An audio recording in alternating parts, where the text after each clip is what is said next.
नमस्कार दोस्तों, मैं रविंद्र रावत आप सभी का स्वागत करता हूं ग्रह विवेचना के आज के इस एपिसोड में। और आज चर्चा करेंगे हम बृहस्पति जब 12वें घर में होते हैं तो उनका फल कैसा होता है। दोस्तों, बृहस्पति 12वें घर में वैरागी कहे गए हैं, हरा भरा पीपल कहा गया है। इसका क्या प्रभाव होता है? क्या ये यहां पर शुभ प्रभाव देंगे या अशुभ प्रभाव देंगे? किन कारणों से इसका अशुभता बनती है, वो सारी चर्चा आज हम इस वीडियो में करेंगे। लेकिन दोस्तों, उससे पहले मैं आपको याद दिला दूं, अगर आपने अभी तक हमारे चैनल को सब्सक्राइब नहीं किया है तो प्लीज पहले उसे सब्सक्राइब करें, और अगर उसकी नोटिफिकेशन आपको नहीं मिल रही है तो प्लीज नोटिफिकेशन बेल को भी जरूर ऑन कर लें। तो दोस्तों, शुरू करते हैं बृहस्पति 12वें घर का फल।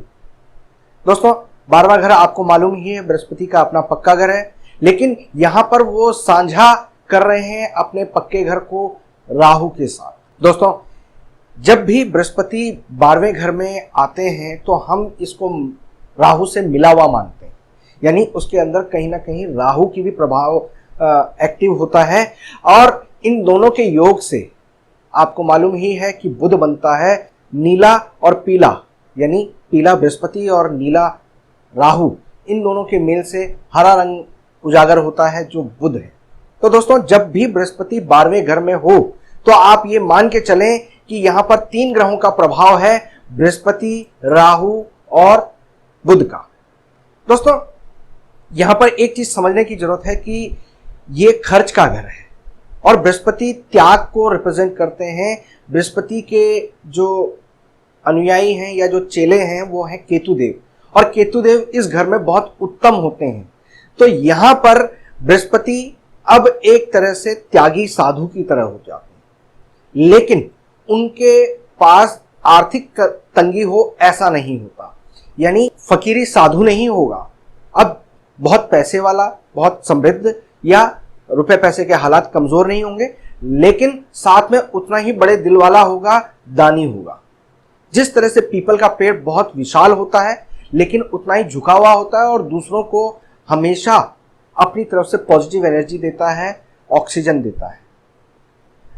यहां पर एक बात यह भी आती है कि जिस तरह से पीपल के पेड़ को सब पूजते हैं, प्रार्थना करते हैं, भगवान का वास मानते हैं, देवताओं का वास उसमें मानते हैं, लेकिन उसको अपने घर में कोई नहीं लगाता। इसी तरह से बृहस्पति जब 12वें घर में होते हैं तो ये लोगों के लिए बहुत त्यागी होते हैं, बहुत ज्यादा देने वाले होते हैं, वैराग्य वाला इनका नेचर होता है, लेकिन गृहस्थी में रहते हैं, सांसारिक अवस्था में रहते हैं, यानी ये सब कुछ त्याग तूग कर नहीं जाने वाले, लेकिन इनके अंदर भावनाएं वैसी होती हैं, इनका नेचर ऐसा होता है, और ये परमात्मा की इनके ऊपर दया ऐसी होती है कि ये जितना खर्च करते हैं परमात्मा उतना देता है। यानी यहां पर त्यागी होने के कारण इनका हाथ हमेशा देने वाला होता है और इसी वजह से परमात्मा इनके ऊपर कृपा बनाए रहते हैं। लेकिन दोस्तों, अगर किसी भी तरीके से आपने बुध को या राहु को एक्टिव कर दिया तो बृहस्पति के जो फल है वो खराब हो जाते। अब जो खाली मन का होता है, यानी मनकों की माला, जैसे मोती की माला, रुद्राक्ष की माला, कई लोग पहनते हैं, तुलसी की माला पहनने में कोई दिक्कत नहीं है, लेकिन जब बृहस्पति 12वें घर में होते हैं और इंसान को माला पहनने की आदत पड़ जाती है, उसको शौक चढ़ जाता है, तो ये उसके बुध के एक्टिव होने की निशानी होती है और उसका बृहस्पति कमजोर पड़ने लगता है। उसके चोटी से बाल उड़ने शुरू हो जाते हैं और वो धीरे धीरे धीरे धीरे करके अपने परेशानियों में घिरता जाता है। अपना गृहस्थ भी उसका खराब हो जाता है और जो जीवन के सुख उसको भोगने चाहिए उसमें भी कमी आनी शुरू हो जाती है। दोस्तों, बृहस्पति 12वें घर में वैसे तो बहुत उत्तम होते हैं क्योंकि ये अपने पक्के घर में है। 12वें घर को आकाश कहा गया है। आकाश में ऑक्सीजन यानी बृहस्पति घूमती रहती है और वो जितना प्रचलन करती है उतना ही हम लोगों को जीवन मिलता है, या जहां जहां वो प्रचलन करती है वहां वहां जीवन होता है। मगर हमें ये बात नहीं भूलनी चाहिए कि आकाश में अगर ऑक्सीजन है तो कार्बन डाइऑक्साइड भी है, गंदी गैसें भी हैं जो राहु है। अब ये दोनों एक दायरे में होते हैं, यानी इनका एक सर्कल होता है जो बुध है। अब यहां पर आपने ये समझ लेना चाहिए कि बृहस्पति बहुत सेंसिटिव जोन में है। अगर आपने थोड़ा सा भी राहु को एक्टिव कर दिया, यानी कार्बन डाइऑक्साइड को ज्यादा बढ़ा दिया, बाकी गैसों को ज्यादा बढ़ा दिया, तो उससे इफेक्ट ये पड़ेगा कि आपके बृहस्पति जी कमजोर हो जाएंगे और उसका नेगेटिव इफेक्ट आपकी लाइफ पे पड़ेगा। दोस्तों, जब 10 से 12 साल की उम्र होती है, अगर आपके पिता को, आपके दादा को कष्ट आता है, तो ये समझ लीजिए कि यहां पर बृहस्पति देव आपके नेगेटिव हो रखे हैं, राहु देव एक्टिव हो रखे हैं, आपको उसका पॉजिटिव रिजल्ट नहीं मिल रहा।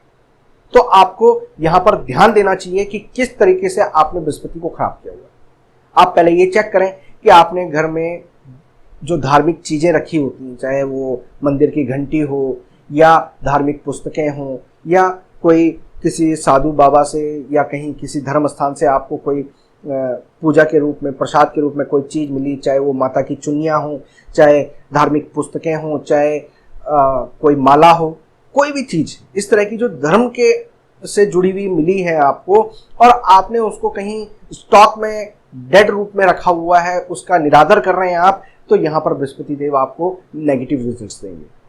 दोस्तों, जब भी बृहस्पति 12वें घर में होते हैं तो आपको एक चीज का खास तौर पे ध्यान रखना चाहिए कि जो 12वां घर होता है वो आपका बिस्तर भी है, तो बिस्तर को आपको साफ सुथरा रखना है। अगर आप उसमें बैठकर खाना खाते हैं, आप बिस्तर के इर्द गिर्द या अपने पिलो के नीचे, अपने पिलो बॉक्स के ऊपर, बगल में कहीं पर आप इलेक्ट्रॉनिक गैजेट्स जैसे फोन, लैपटॉप, इन चीजों को हमेशा पड़ा रहने देते हैं। कभी कभार की कोई बात नहीं है, रेगुलर आप उसको यूज कर रहे हैं, तो ये राहु की एक्टिवनेस होगी और बृहस्पति का आपका नेगेटिव प्रभाव होगा। आपके घर में बहुत जाले लग रहे हैं, आपकी चीजें अच्छी हैं, बहुत सुंदर हैं, लेकिन आप उनकी सफाई नहीं कर रहे। बृहस्पति 12 वालों के घर में बहुत जल्दी जल्दी जाले लगते हैं, वो राहु की नेगेटिव होने की निशानी है या एक्टिव होने की निशानी है, और आप उन जालों को साफ नहीं कर रहे हैं, तो बृहस्पति देव यहाँ पर खराब हो जाएंगे। आप चेक करेंगे, जिनके भी बृहस्पति 12वें घर में हो और वो कमजोर स्थिति में आ रहे हैं या उनको परेशानियां आ रही हैं, उनके आर्थिक दिक्कत आ रही है, तो उस समय पर उनके घर में जाले बहुत जल्दी जल्दी लग रहे होंगे। आप उनको साफ करवाते रहें और आप देखेंगे कि आपको बृहस्पति पॉजिटिव होते हुए नजर आएंगे। दोस्तों, जब बृहस्पति 12वें घर में हो तो पिता का आशीर्वाद सबसे बड़ा काम करता है आपके लिए। दादा का आशीर्वाद बहुत बड़ा काम करता है आपके लिए, क्योंकि आपके जो बड़े बुजुर्ग हैं वो बृहस्पति हैं। अब यहां पर बृहस्पति देव पूर्ण रूप से आपको सपोर्ट करते हैं, और अगर आपने यहां पर बृहस्पति को शुभ रखा, यानी किसी भी तरीके से खराब नहीं किया, तो उससे आपके शनिदेव आपको फेवर देना शुरू कर देते हैं। शनिदेव की पॉजिटिव रिजल्ट्स आपको मिलने शुरू हो जाते हैं। अगर आप ऐसे में, अगर आपके 12वें घर में बृहस्पति बैठे हों और आप शनि से रिलेटेड कोई भी काम करते हैं, तो आपको उसमें जरूर सफलता मिलती है। तो दोस्तों, इस चीज को आपको समझना बहुत जरूरी है। दोस्तों, अभी तक जो मैंने बताया कि आप कुछ कर्म के जरिए बृहस्पति को खराब करते हैं, लेकिन अगर आपकी कुंडली के हिसाब से हम देखें, तो अगर आपके 5वें घर में यानी संतान के स्थान पर और आपके 9वें घर में यानी भाग्य के स्थान पर अगर बृहस्पति के शत्रु ग्रह बैठे हुए हैं, जैसे राहु, बुध या शुक्र, इनमें से कोई भी ग्रह बैठे हुए हैं, तो बृहस्पति अपना पूर्ण फल नहीं दे पाते, कमजोर स्थिति में आते हैं, परेशानी देते हैं। तो जब इस तरह की स्थिति आ जाती है और राहु को आपने एक्टिव कर दिया है, तो आपके मन में वैराग्य की भावना आ जाएगी। आप सब कुछ छोड़ छाड़ कर कहीं निकल जाना चाहते हैं। आप प्रॉब्लम को फेस करने के बजाय उससे भागना शुरू कर देते हैं। तो दोस्तों, इस चीज को आपको बहुत समझना है। अगर आपकी कुंडली में 5वें घर में, 9वें घर में बृहस्पति के शत्रु ग्रह यानी बुध, शुक्र या राहु बैठे हों, ऐसे में राहु को एक्टिव नहीं करना है।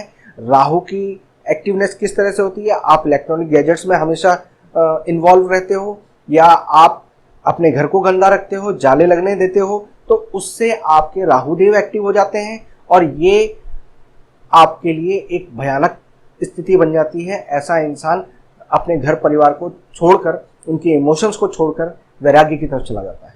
दोस्तों, जब भी बृहस्पति यहाँ पर बैठे हों, तो ऐसे में इनको अपने फेवर में करने के लिए, अपने अनुसार चलाने के लिए आपको अपने सर को ढक कर रखना चाहिए या फिर सर पर चोटी रखनी चाहिए।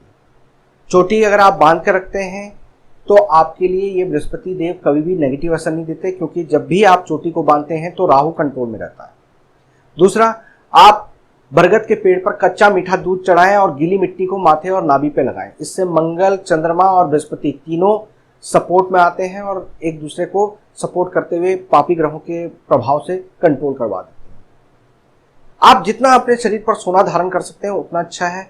कोई भी काम आप शुरू करें, पहले अपने पितरों के नाम से, अपने इष्ट के नाम से उस काम के लिए कोई हिस्सा निकाल के छोड़ें। आप अपनी कमाई में से कुछ निकाल कर उनके लिए दें और फिर अपना कार्य शुरू करें। देखिए सफलता जरूर मिलेगी। जब भी बृहस्पति 12वें घर में हो तो आपको हमेशा ये ध्यान रखना चाहिए कि आपको बुध और राहु को एक्टिव नहीं होने देना। और बुध और राहु एक्टिव कैसे होंगे? जब चंद्रमा खराब हो जाएंगे। यानी आप अपनी नाक को हम कहते हैं आपके बृहस्पति और राहु का मेल, और पूरी नाक जो होती है वो आपके बुध होते हैं।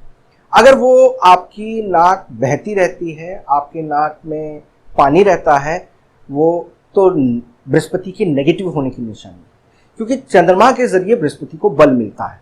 तो आप इस चीज का ध्यान रखें कि अगर आपका चंद्रमा भी खराब हो रहा है, यानी आपको जुकाम बार बार हो रहा है, तो ये आपके बृहस्पति को खराब करेगा। आपको सांसों से संबंधित परेशानी आ जाएगी, आपके काम धंधे में दिक्कत आ जाएगी, आपके घर के अंदर जो एक खुशी का माहौल है वो खराब होना शुरू हो जाएगा। तो दोस्तों यहाँ पर बृहस्पति 12वें घर के बारे में मैंने आपको डिस्क्राइब किया। उम्मीद करता हूँ कि ये बातें आपको समझ में आई होंगी। किसी भी तरह का और कोई डाउट हो, कोई भी सजेशन हो तो हमें कमेंट बॉक्स में जरूर लिखिएगा। वीडियो पसंद आई तो इसको लाइक जरूर करिएगा, शेयर करें। दोस्तों फिलहाल मैं अपनी वाणी को विराम देता हूं।